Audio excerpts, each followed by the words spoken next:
오늘 우리가 함께 볼 말씀은 사도행전 23장 12절에서 사실은 마지막 절까지 다 봐야 되는데 22절까지만 보도록 하겠습니다.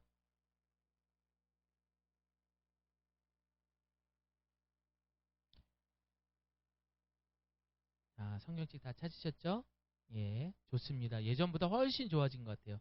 성경을 이렇게 찾고 보는 여러분의 모습이 너무 예뻐 보이십니다. 예. 날이 새매 유대인들이 당을 지어 맹세하되 바울을 죽이기 전에는 먹지도 아니하고 마시지도 아니하겠다 하고 대제사장들과 장로들에게 가서 말하되 우리가 바울을 죽이기 전에는 아무것도 먹지 않기로 굳게 맹세하였으니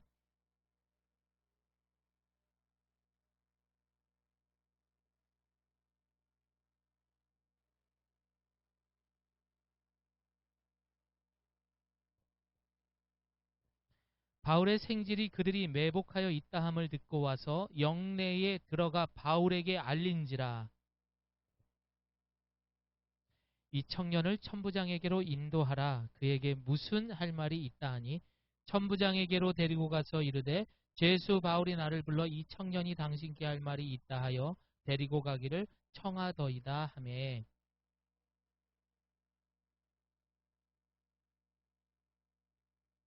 대답하되 유대인들이 공모하기를 그들이 바울에 대하여 더 자세한 것을 묻기 위함이라 하고 내일 그를 데리고 공회로 내려오기를 당신께 청하자 하였으니 당신은 그들의 청함을 따르지 마옵소서.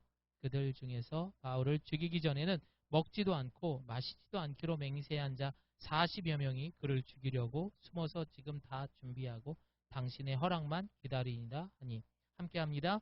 이에 천부장이 청년을 보내어 경계하되 이 일을 내게 알렸다고 아무에게도 이르지 말라. 네, 아멘. 한 주간 여러분 잘 지내셨죠? 예, 잘 지내셨으리라 믿습니다. 그러면 여러분들이 얼마나 지난주 말씀을 잘 듣고 한 주간을 잘 지냈는지 제가 한번 질문을 하겠습니다. 여러분 지난주 설교 제목이 뭐였죠? 아멘 크시게 하신 분부터 한번 대답을 해 주십시오. 지난주 설교 제목 나 주보에 없어요. 나 따라합니다. 진짜라면 용기를 내어라. 여러분 한 주간 잘 지냈으면은요 이 제목을 외우고 이 말씀대로 살아야 되는 거예요. 그게 잘 사는 거예요. 밥 잘 먹고 아픈 데 없고 우리 자식들 편안하고 여러분 이게 이제 더 이상 잘 사는 세상의 기준이 아니라 성도라면 말씀을 통해서 그 말씀대로 잘 지켰을 때 그게 잘 사는 겁니다. 여러분 아멘 하십시오. 자, 여러분들 왠지 우리가 지금까지 사도행전을 살펴보고 또 바울이 계속해서 성도로서 사실 그래요. 바울이 그전에는 두 분 오늘 표정이 되게 밝으시네요. 좋은 일 있었나 봐요, 어제. 예, 예. 지난주 3까지는 사울의 삶으로서는 부족함 없이 세상의 기준으로는 부족함 없이 살았던 모습이었어요. 그렇게 큰 문제가 없었습니다. 하지만 그가 사울이 아닌 바울의 인생으로서 성도의 삶으로서 살아가고부터 고난의 연속이요 환난의 시작이었습니다. 그래요 안 그래요? 맞잖아요. 심지어 오늘 본문을 읽어보니까 목숨의 위협도 상당히 많이 받는 것 같아요. 아니 그렇게 살아가고 있습니다. 그러다 보면은 성도의 삶은 늘 손해보고 환난을 당하는 연속이다라고 생각할 수가 있어요. 아유 예수 믿었더니 맨날 힘든 일만 있어. 왜 이렇게 자신 있게 말하냐고. 제가 그러고 다녔던 사람입니다. 차라리 예수님 몰랐으면 더 잘 먹고 잘 살 것 같은 그런 어리석은 생각을 하고 살았던 사람이 바로 저였기 때문입니다. 그러나 성경을 본다면은 우리가 잘 사는 삶, 성도의 삶, 즉 정체성, 바로 교회요 성도라면은 우리는 다르게 해석할 필요가 있습니다. 자, 진짜 성도란 성경에 뭐라고 적혀 있는지 함께 보겠습니다. 디모데후서 시작. 그대는 그리스도 예수의 선한 군인답게 함께 고난을 받으라. 군 복무를 하는 사람은 아무도 자기의 사사로운 일에 얽매이지 않는다. 이는 자기를 군인으로 불러 모은 사람을 기쁘게 하기 위한 것이다. 또한 운동 경기를 하는 사람은 규칙대로 경기를 하지 않으며 월계관을 받지 못한다. 열심히 일하는 농부가 수확물의 첫 몫을 받는 것이 마땅하다. 아, 이게 성도구나. 즉 우리 그리스도인은요. 세상을 살지만 방금 이야기했던 것처럼 밥 잘 먹고 건강하고 무탈하고 지내는 것이 전부가 아니라는 것입니다. 이것은 세상의 방법과 기준으로 살아가는 방법이에요. 그래서 우리는 지난주에 말씀 뭘 들었지? 오늘 제목은 그래서 성도를 돕는 하나님의 손길. 이 제목을 외우고 오늘 말씀을 상기하고 또 상기하면서 그 말씀대로 살아가야 되는 것. 이것이 바로 농부의 모습이요. 운동 경기를 하는 사람의 모습이요. 또한 전투에 나간 군인의 모습인 것입니다. 아, 나는 교회 다니는 사람이지. 아, 나는 성도이지. 이것을 늘 마음에 새기고 다닐 수 있는 저와 여러분이 되시기를 소망합니다. 여러분, 사람들이 참 좋아하고 제가 위로할 때 많이 보냈던 말씀이 있습니다. 우리 이사야서 말씀 함께 읽어봅니다.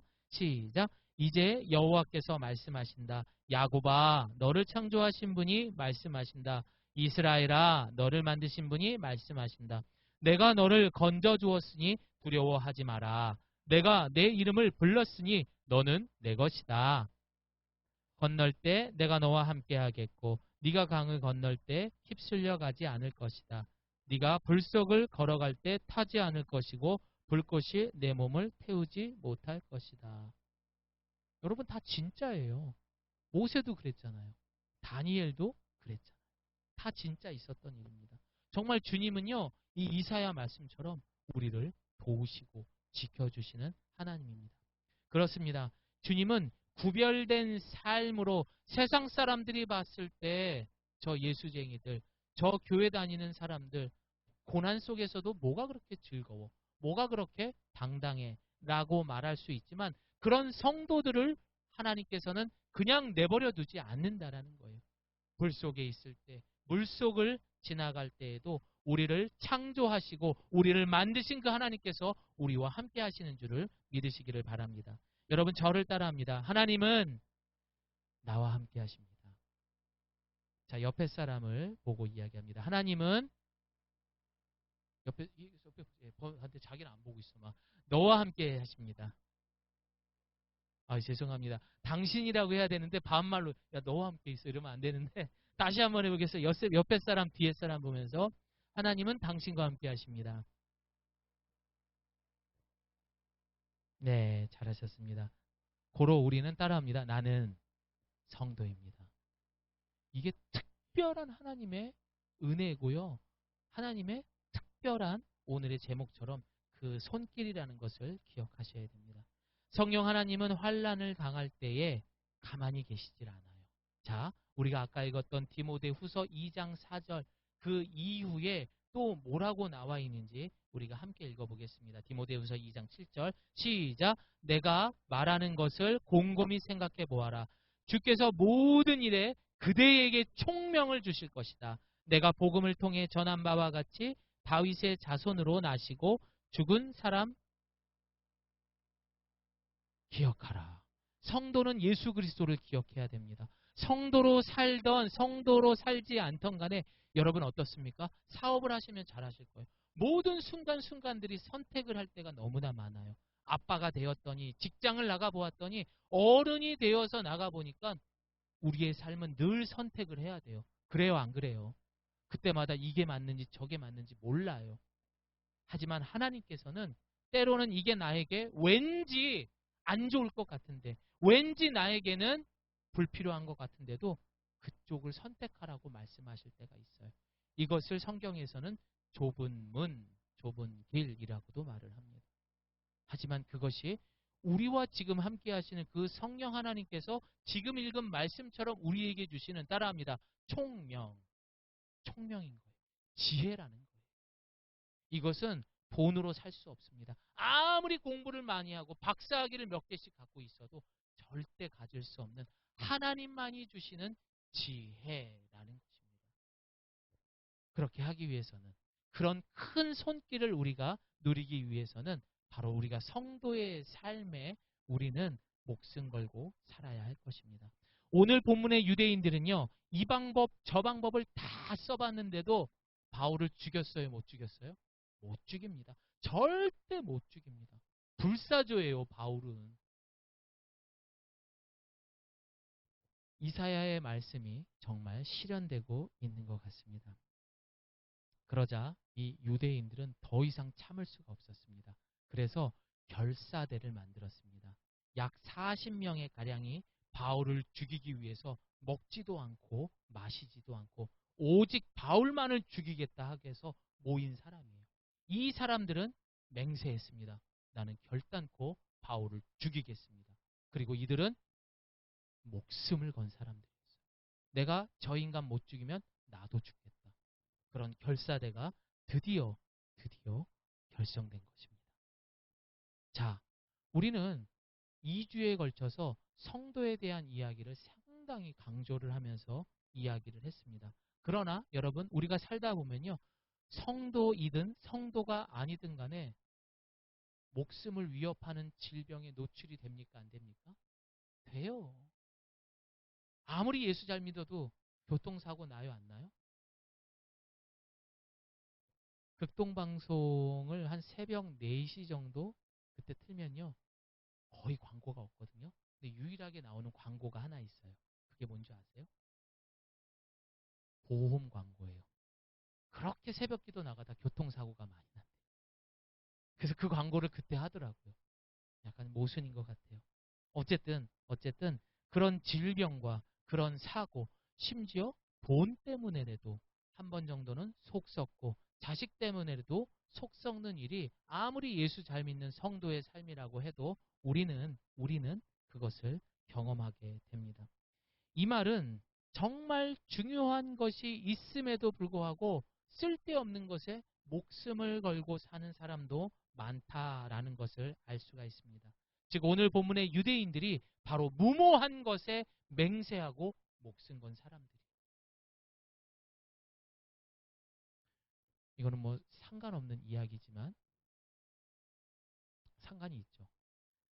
참 희한한 게 뭐냐면요, 최근에도 아는 선교사님 가정에서 보면은 이 선교사님들이 완전 그 어려운 선교지, 땅이 얼마나 어려운지 아시잖아요. 먹는 것도 쉽지 않고 막 벌레도 막, 우리나라 바퀴벌레는 귀여운 거죠. 막 진짜 손바닥만한 벌레들, 막 이런 어려운 상황 가운데에서 미지의 사람들에게 선교를 하시는 그런 선교사님들.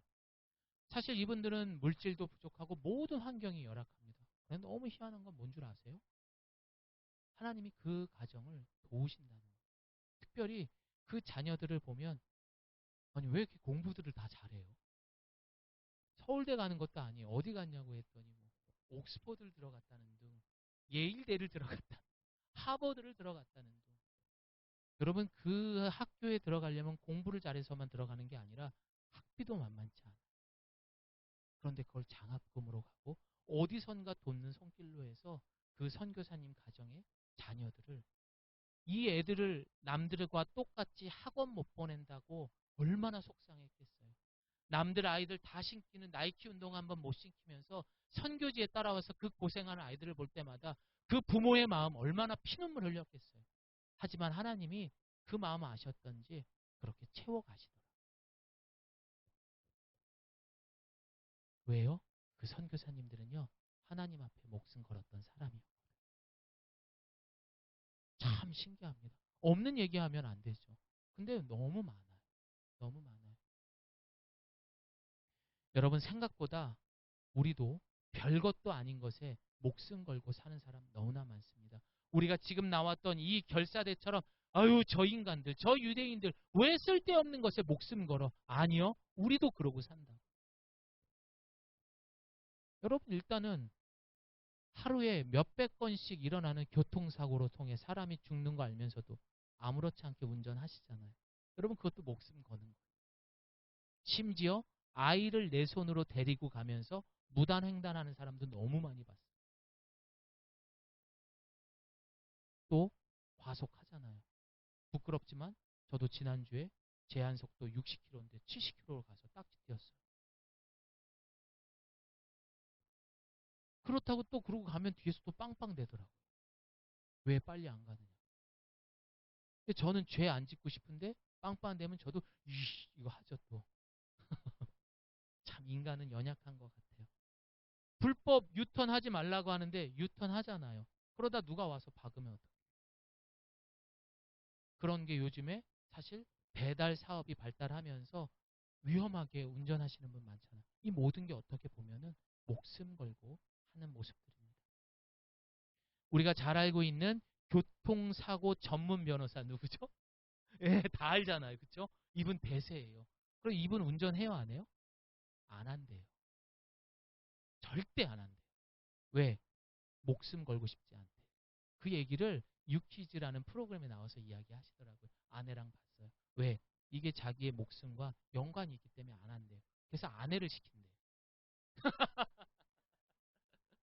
그리고 나서 뭔가 위험한 일이 있으면 막 뭐라 그런대요. 자기는 너무 많이 하루에 80건 이상 적게 오는 게 그만큼씩 들어온대요. 그런 거에 대한 의뢰가 어마어마한 거죠.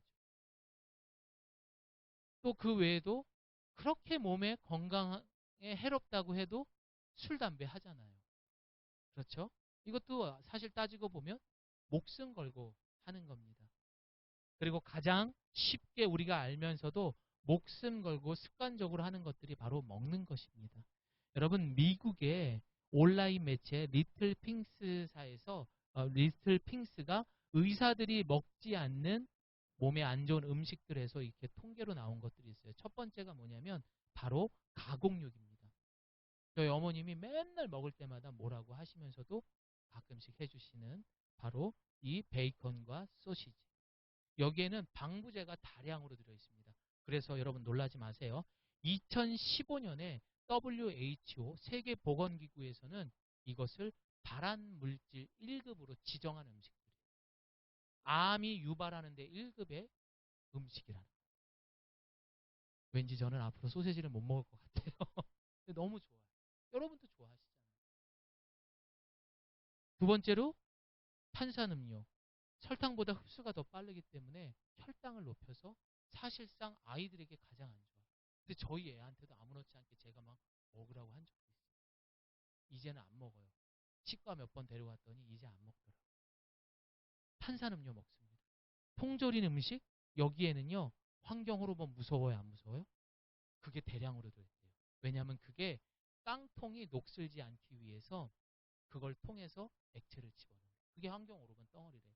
그래서 내가 무슨 일이 있어도 띠리리 참치 먹어야 된다면은 거기 안에 있는 기름은 다 버리고 내용물만 먹는 거예요. 아무튼 우리 먹고 있습니다. 아이스크림 저 너무 좋아합니다. 또 왜 하필이면은 아이스크림 할인점이 생겨가지고 미국의 영양학 박사 마이크 허트는 아이스크림에 대해서 이렇게 이야기를 했어요. 인간에게 주어진 최악의 음식. 그게 아이스크림이에요. 목숨 걸고 먹는 거예요. 뿐만 아니라 전자레인지 팝콘, 화이트 초콜릿, 마가린 이런 모든 것들이 어쩌면 우리 일상생활에 아무렇지 않게 목숨 걸고 먹는 것이다 보니 미국 사회에서는 이미 이런 비만 환자라든지 그리고 심장병 혹은 당뇨로 인해서 소아당뇨에 이르기까지 이런 음식들을 금기시키고 있어요. 왜? 목숨을 걸면서 먹어야 하는 음식이기 때문입니다. 여러분 따지고 보면은요, 이뿐이겠습니까? 우리가 살아가면서 교통법규 어기는 거 목숨 거는 겁니다. 또한 일에 대한 스트레스 적당히 하면 되는데 계속 일을 하려고 하는 거죠. 낮에 일한 것도 부족해서 밤에도 일하고. 경기령제 그렇다고 해서 아버지를 미워하면 안 됩니다. 예. 그리고 또 뭐가 있습니까? 자녀에 대한 집착. 이거는 자녀에 대한 목숨을 뺏을 수도 있는 거예요. 부모의 가지고 있는 그 생각을 가지고 내 새끼들을 이렇게 키우고 저렇게 키우다 보면은 결국 그 아이가 가고 있는 그런 창의력과 이런 하나님만이 주신 그 놀라운 것들을 다 묵사발 내버리는 거예요. 죽이는 행동인 거예요. 적당히들 아이들에게 하셔야 돼요. 그래서 통계를 보니까요. 된다라는 말보다 안 된다라는 거.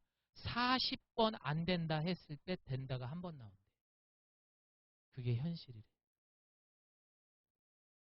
결국 이런 것들이 과하게 쌓이다 보면 우리는 목숨을 걸고 죽게 되는 것입니다. 이것이 바로 다른 말로 하게 되면은 결국에는 내 의지대로 행동하는 거예요. 목숨 거는 거 알고 있으면서도 내 의지가 너무 강하다 보니까 일 스트레스 받으면서도 일하잖아요. 아닌 거 알면서도 애들이 스트레스 받는 거 알면서도 집착하잖아요. 교통법규 급하게 가다 보면 어기잖아요. 이런 것들은 결국 내 의지대로 내 욕심대로 살아온 그 원죄는 나만 죽으면 괜찮은데 내 남편, 아내, 내 자녀, 내 이웃, 심지어 교회까지 치명적으로 악영향을 미치게 되는 것입니다. 따라합니다. 죄의 싹은 사망이다. 결국 다 죽는 거예요. 우리는 목숨 걸고 살고 있어요. 아무것도 아닌 것들이. 결국 그래서 그 목숨 걸었던 것 때문에 다 죽는 거죠. 여러분 하나뿐인 목숨을 우리 더 이상 낭비하지 맙시다. 사랑하는 성도 여러분. 목숨 걸고 우리가 열심히 돈 벌었더니 죄송합니다. 암입니다. 죄송합니다. 이제 마음의 준비를 하셔야 되겠습니다. 평생을 내가 그렇게 돈 벌고 열심히 한번 뭐 해보려고 했는데 아이고 질병이 찾아왔네요. 목숨 걸고 자녀 키웠더니 엄마 바빠요 하면서 이놈의 자식들이 집에 못 온다고 하네요. 그래서 제가 과거에 다녔던 그 호스피스 그 사역을 할 때 보면은 이분들이 그 얘기를 다 공통적이에요. 미안했다, 후회된다라는 말을 제일 많이 합니다. 왜? 나는 이상한 것들에 목숨 걸고 살았대요. 그러다 이병 걸린 거라고. 그래서 그분들은 이걸 뭐라고 얘기하냐면 죄송한 이야기예요. 그런데 전 맞다고 생각해요. 어떤 권사님이 그 얘기를 하시더라고요. 죄병이래요. 죄병. 자기 죄 받아서 그랬대요. 내가 너무 욕심내서. 물론 아닌 사람도 있어요. 하지만 내가 너무나 집착하는 것에 과해서 그 스트레스로 인해서 그런 질병이 온다면 맞을 수도 있는 것입니다. 그래서 솔로몬은 이렇게 이야기를 했습니다. 따라합니다. 헛되고 헛되니 모든 것이 헛되도다. 돈도 가져봤습니다. 명예도 다 가져봤습니다. 심지어 아내도 엄청나게 부인도 많이 다 가져봤어요. 엄청나게 금으로 진 성전도 가져봤습니다. 하지만 모든 것이 헛되었다라고 말을 했습니다. 그래서 우리는 성도의 삶을 감사하면서 성도로 확신을 갖고 진짜 올바른 방향으로 갈 수 있는 성도라는 삶에 목숨을 걸어야 돼요.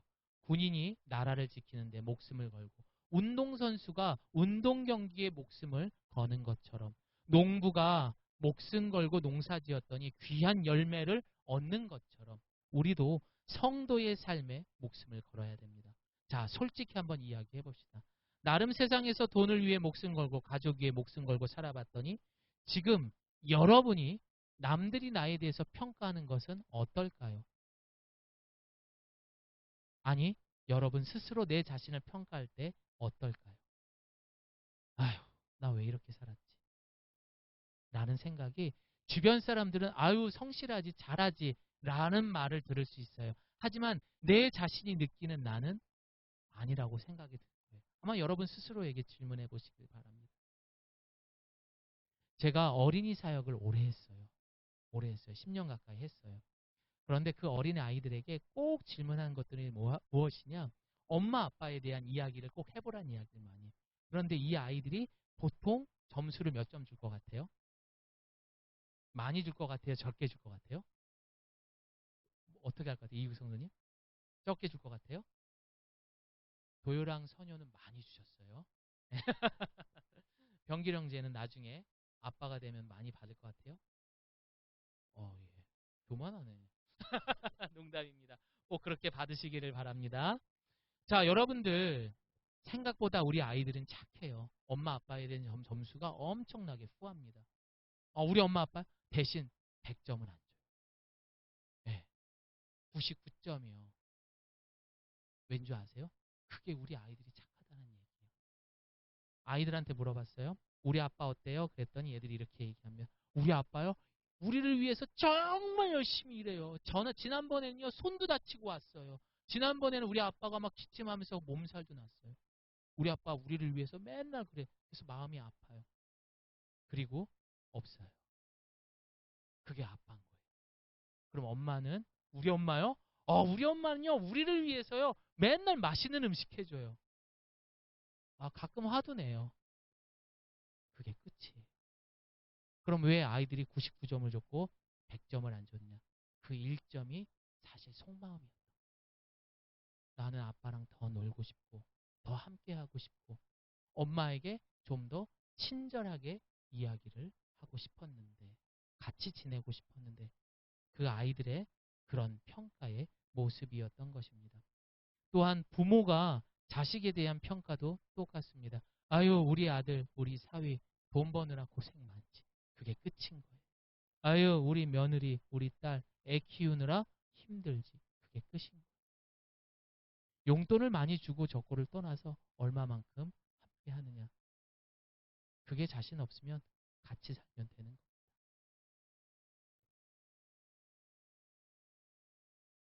그러나 성도의 삶은요, 오히려 옛날보다 모든 것들이 부족합니다. 하지만 행복을 찾아서 가는 방향을 알게 됩니다. 이게 성도의 삶이라는 거예요. 작은 것에 감사하게 됩니다. 그리고 도움이 필요한 것을 그냥 지나치지 못하고 도움의 손길을 내밀 수가 있습니다. 1,000원밖에 벌지 못해도 200원, 300원을 헌금할 수 있는 사람. 어떤 사람은 다 할 수도 있는 사람이겠죠. 자, 어찌 됐던 간에 진정한 행복의 삶, 이것이 무엇인지, 우리가 무엇에 목숨 걸어야 되는지 오늘 이 시간에 여러분들, 저는 결정해야 될 것입니다. 자, 여러분 결국 이런 삶은 나부터가 내가 정말 목숨 걸 만큼 사랑하는 가족까지 결국 우리는 후회하고 아쉬움이 남게 될 것입니다. 우리가 결국 하늘나라 갈 때 후회한다, 미안했다라는 말은 하지 않을 만큼 이 목숨을 어디에 걸어야 될지 유대인들처럼 이 결사대처럼 헛된 것에 목숨을 걸지 말아야 할 것입니다. 그러나 내가 성도의 목숨을 걸면 누가 삽니까? 내가 먼저 살아요.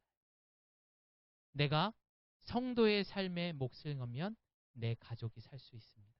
내 이웃이 살고 교회가 살 것입니다. 여러분 지금 우리가 성경을 보면서 아셨잖아요. 이 유대인들은 끝까지 쓸데없는 것에 목숨 걸다 보니까 자기 자신도 죽어가는 길로 가고 있잖아요. 맨날 죽인대요.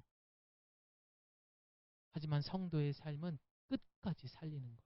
바울 보십시오. 목숨 걸고 사람 살리는 일을 하고 있잖아요.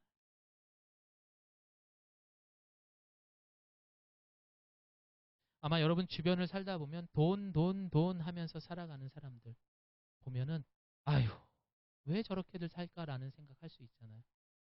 명예를 갖고 있는 정치인들 볼 때마다 여러분 어떻습니까? 한숨만 나오잖아요. 그분들이 모를까요? 그 똑똑한 사람들이? 더 이상 이야기는 안 하겠습니다. 여러분 스스로가 판단하시기를 바랍니다. 성도의 삶을 살아가게 되면요 표현할 수밖에 없어요. 왜냐하면 내 삶이 예수의 마음으로 가득 차지게 됩니다. 이미 나는 십자가에 못 박아 모든 것들을 다 털어내 버렸습니다. 그리고 내 안에 예수님이 주신 성품, 용서의 마음도 있고요. 사랑의 마음도 있고요. 그리고 긍휼의 마음도 있고요. 친절의 마음도 갖고 있고요. 이런 모든 것들이 가지고 있다 보면 더 이상 우리 가족들 내가 열심히 돈 벌어서 그 스트레스 다 이겨가면서 여행 한번 가자. 야, 내가 옷 한 벌 사줄게. 맛있는 음식 한번 먹지 뭐 얼마나 나온다고 뭐 이런 거 안 해도 된다는 거. 평상시에 작은 것 하나에 고마워. 손을 한번 이렇게 잡아주면서 당신 때문이야. 이런 표현이 많아지게 되면요. 굳이 여행 한번 가지, 옷 한 벌 사주지, 음식 한번 좋은 거 먹지. 여러분 솔직히 말씀드리면 이걸로 보상하는 사람들은요. 이거는 표현이 아니라 과시하는 거예요. 네. 그 가족들에게조차도 내 자존심으로 과시하는 거예요. 해외여행 한번 데리고 가면 되지.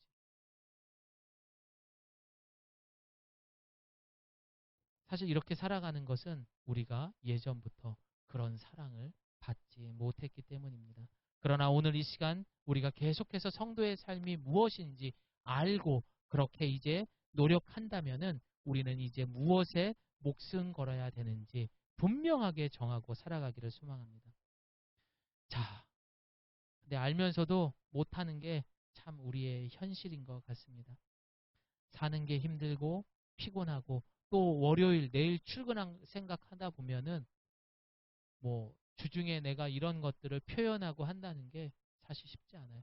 그냥 편안하게 한번 샤워하고 누워가지고 핸드폰 좀 보고 그냥 그게 전부가 되는 게 어쩌면 우리의 일상입니다. 하지만 오늘 이 시간 함께하는 여러분이 그 성도의 삶이 또 성도가 어떻게 되었는지 부활절 이후부터 지금까지 이 모든 것을 아셨다면 완벽하게 십자가에 죽고 그리고 완전하게 성도의 삶을 살아갈 수 있기를 소망합니다. 여러분 세상은 온통 모순입니다. 사랑하는 성도 여러분, 목숨은 하나이고 성도의 삶에 목숨 걸어 보시기를 바랍니다. 그리고 오늘 이번 한 주간부터 그렇게 한번 살아보시기를 바랍니다. 오늘 이 유대인들이 바로 지금까지 이야기했던 마치 내 얘기를 하는 것처럼 했던 것이 바로 이 결사대 유대인들의 모습이었습니다. 이들은 맨날 누군가를 죽이려 했던 사람이고 올라서려고 했던 것이고 돋보이기를 원했던 것이고 편하게 살기를 원했던 바로 쓸데없는 것들에 맹세하고 목숨 건 사람들이었습니다. 반면 바울은 목숨 바쳐 피부색이 다르고 문화가 달라도 누군가를 살리렸던 바로 성도 바울이기도 했습니다. 결국 유대인들은 바울을 죽이려 한다고 하지만 하나님을 이겨먹으려고 하는 바로 자기 의에 사로잡힌 교만이었던 거예요. 오늘날 우리에게도 의지대로 하겠다는 것이 내 만족을 위해 살아가겠다고 하는 것이 감히 하나님을 이겨먹겠다라는 것과 똑같은 거예요. 아시겠죠, 여러분? 명심하셔야 돼요. 하나님 이겨먹으려고 하면 안 돼요. 진짜 뒤통수가 아니라 제대로 죄송합니다. 맞방 맞게 돼요. 정신 반짝. 그러니까 여러분 한 번밖에 없는 그 목숨 아무데나 목숨 걸고 일한다 그런 거 하지 마세요. 오늘 보면요. 이 결사대가 바울을 어떻게 죽이려고 하는 그 음모냐면은 제사장들이 이제 천부장에게 찾아갑니다. 그리고 나서 바울에게 더 신문할 게 있으니까 이 사람을 우리가 잠시 데려가겠습니다. 하면서 그 사이에 결사대가 짠 하고 나타나서 바울을 휙휙 하면서 처리하는 게 이들의 음모였던 것입니다. 그러나 하나님이 가만히 있을까요? 이런 못된 마음을 갖고 있는 사람들에게서 성도는 하나님의 손길로 지켜주기 마련입니다. 그래서 사도행전 23장 16절 제가 읽어드릴게요. 바울의 생질 조카입니다. 그들이 매복하여 있다 함을 듣고 와서 영내에 들어가 바울에게 알렸다라고 말합니다. 그리고 바울은 백부장을 불러서 지금 저들 유대인이 나를 죽이려고 이런 음모를 꾸미고 있으니 이 조카를 천부장 만나게 해서 이야기를 전하도록 해라 라고 하면서 이제 전달이 됩니다. 고난과 환난 속에서도 하나님은 바울과 함께 하셨습니다. 다시 말해서 오늘 이 자리에 함께 하시는 여러분이 고난과 환난을 당하는 성도의 삶이라면 무조건 하나님은 함께 하십니다. 하지만 이번만큼은 쉽지 않습니다. 정말 바울이 자칫이 아니라 정말 죽은 목숨과 다를 바 없는 상황이었습니다. 어쩌면은 바울은 죽을지도 모릅니다. 자, 그러나 그때의 천부장은 어떻게 합니까? 이가 로마 시민이라는 것을 알고 있기 때문에 그는 자신보다 더 높은 총독 벨릭스라는 사람에게 이 바울을 넘겨주려고 마음을 먹고 이제 바울을 다른 곳으로 옮기려고 합니다.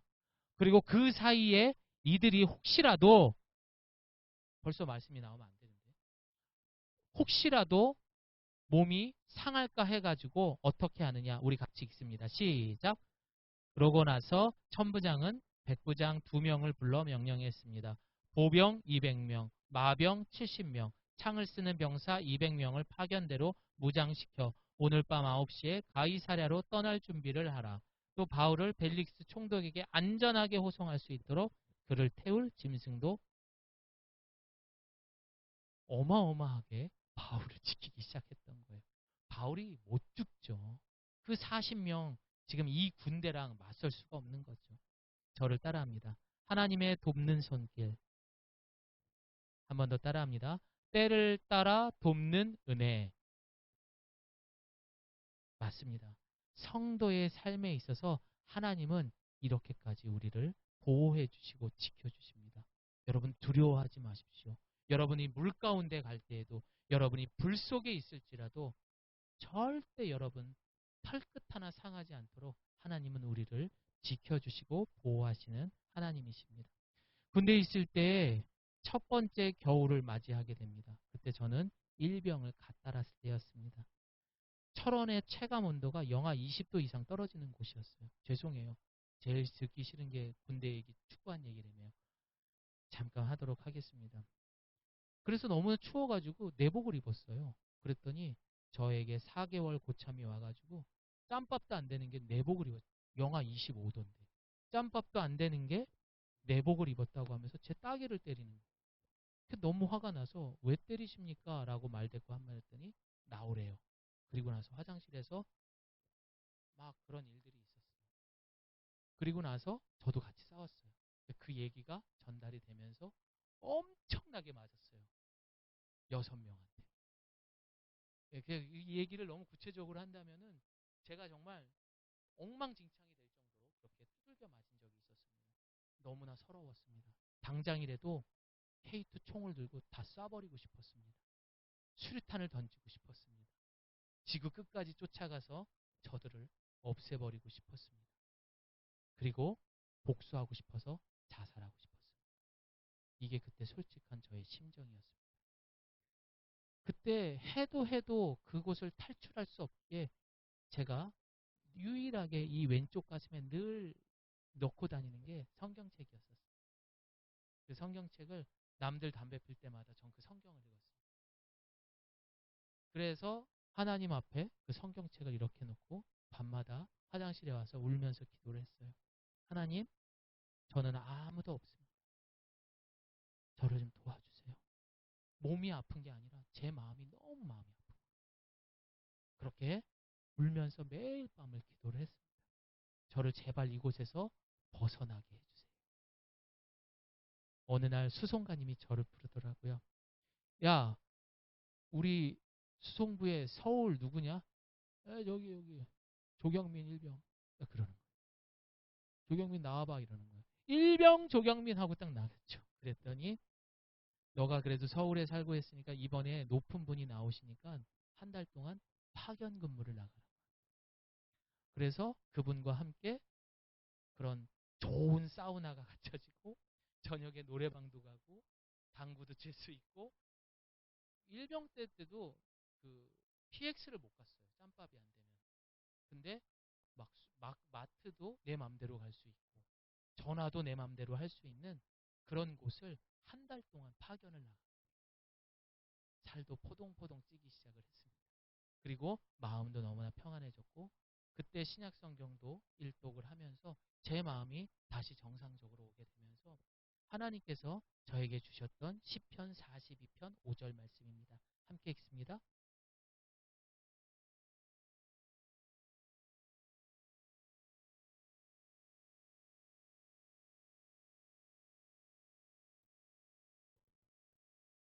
아멘. 그렇게 하나님께서 저를 한 달 동안 정말 기도의 제목대로 저를 피난시켜 주셨습니다. 그리고 저는 정상적으로 다시 돌아와서 왔는데 걔네들은 나한테 한 행동들을 하나도 모르더라고. 그냥 아무렇지 않은 척, 미안한 척 그렇게 지냈었고 뭐 나름의 또 지혜로운 방법으로 해서 어쨌든 군 생활을 잘 그렇게 전역할 수 있었습니다. 두 번째 저에게 시련이 있었다면은 아내가 뇌종양 수술했던 겁니다. 그때에 매일 밤마다 기도했고 그때마다 하나님께서 주셨던 말씀이 있었습니다. 저는 너무너무 불안했었습니다. 그때 함께 하시는 우리 처형도 또한 우리 가족들도 너무 많이 고생들을 했었죠. 그때 하나님께서는 매일 밤마다 저에게 주시는 그 말씀들이 있었어요. 그리고 그 말씀들을 기도해 주시는 분들한테 또 매일같이 문자로 보내드렸습니다. 어느 날 하나님이 저한테 그러더라고요. 너 왜 이렇게 불안해 하느냐. 야 이제 그만해. 왜 이렇게 징징대. 이러더라고요. 그리고 주셨던 말씀이 시편 42편 5절 말씀입니다. 함께 읽습니다. 시작. 내 영혼아 네가 어찌하여 낙심하며 억지하여 내 속에서 불안해하는가. 너는 하나님께 소망을 두라. 그가 나타나 도우심으로 말미암아 내가 여전히 찬송하리로다. 아멘. 원죄를 갖고 쓸데없는 세상에 목숨 걸고 사는 사람은 속도로 살아가는 사람들입니다. 하지만 하나님께 목숨 걸고 성도의 삶에 최선을 다한 사람은 올바른 방향을 잡고 사는 사람이라는 것을 잊지 마시기를 바랍니다. 여러분 그림 하나 보여줄까요? 프랑스의 화가 에밀 리노프의 그림 중에 돕는 손이라는 그림이 있습니다. 여러분 그림 보시는 것처럼 사람이 2명 겨우 탈 수 있는 그런 배에 어린아이가 이 노를 잡고 있고 그 뒤에 할아버지가 또 노를 잡고 있습니다. 여러분 누가 노를 젓는 거예요? 애가 짖는 거예요? 아니면은 할아버지가 젓는 거예요? 할아버지가 젓는 거예요. 자기가 아무리 열심히 한다고 해도 결국 할아버지가 하고 있는 거예요. 여러분 이게 바로 성도의 삶이라는 거예요. 어떠한 가운데에서도 하나님의 돕는 손길 저 손이 있다라는 것을 여러분 믿으시기를 바랍니다. 우리 시편 73편 말씀 함께 읽습니다. 시작. 그럼에도 불구하고 내가 항상 주와 함께 있습니다. 주께서 내 오른손에 붙들어 주십니다. 사실은 아까 그 그림이 하나 있었는데 제가 그 그림을 안 보여드렸어요. 나중에 보여드리도록 하겠습니다. 이제 말씀을 마무리합니다. 평생 과거의 습관의 목숨을 그렇게 살아갈 것인가? 다시 말해서 유대인의 결사단처럼 살아갈 것인가? 아니면 바울처럼 세상의 눈으로 고난당하고 환난당하는 것처럼 보이는 바울과 같은 그런 하나님께 목숨을 걸고 살 것인가? 우리는 생각해 봐야 됩니다. 여러분 저에게 있어서 이 목회는요. 얼마 되지 않았지만 늘 고민입니다. 그리고 솔직히 너무나 어렵습니다. 그러나 결론을 내려야 되더라고요. 그래서 이번 주에 제가 제일 많이 기도했던 것이 어떻게 목회할 건가에 대한 고민이었고 5월 행사를 또 어떻게 준비할 거냐라는 생각이었습니다. 다시 말해서 사람이 좋아하는 목회를 하느냐, 여러분들 입맛에 맞는 목회를 하느냐, 아니면 하나님의 입맛에 맞는 목회를 할 것인가. 저는 후자를 선택했습니다. 듣기 싫어도 들으셔야 돼요. 하기 싫어도 해야 합니다. 왜? 여러분의 입맛에 맞출 수 있는 설교도 할 수 없고 목회를 할 수도 없습니다. 오직 우리를 구원하신 그 하나님이 기뻐하시는 일에 저는 노력해야 되는 것입니다. 여러분 누구에게 목숨 걸어보겠습니까? 오늘 이 시간 이후에 이 말씀 잘 기억하시고 이번 한 주간 기도 열심히 하시기를 바랍니다. 저는 이번 주에도 기도의 응답을 또 받았습니다. 아픈 사람을 놓고 기도했고 기도했더니 또 이렇게 치료받고 또 그렇게 결과들이 나오는 그런 일들이 있었습니다. 목숨 걸고 기도해요. 근데 그렇게 기도했는데 그 사람이 안 따라주면 화나요, 안 나요? 화나죠. 여러분 기도는 그렇게 하는 거예요. 신앙생활은 그렇게 하는 거예요. 두려워하지 마십시오. 그리고 담대하게 여러분 끝까지 가보십시오. 과연 진짜 누구 말이 맞는지. 그때 여러분이 정말로 죽음의 직면에 왔을 때 저는 제 목표가 있어요. 죽기 전에 제 아내를 꼭 한번 웃기고 죽는 거. 그게 뭐냐면은 내가 이만큼 성도의 삶에 목숨 걸고 살았다라는 거예요. 괴로워하면서 미안해, 나 후회가 돼, 이렇게 안 죽고 싶어요. 정말 잘 살았다. 그렇게 기쁘게 천국에 가고 싶습니다. 여러분도 함께 할 수 있죠? 그렇게 되기를 바랍니다. 오늘 이 시간 여러분이 누구의 목숨을 걸었느냐? 오늘 이 순간부터 부활의 예수님을 통해 성도로 된 여러분들이 하나님의 새로운 역사를 쓸 수 있는 우리 예가교회 성도님 되시기를 예수님의 이름으로 소망합니다. 아멘.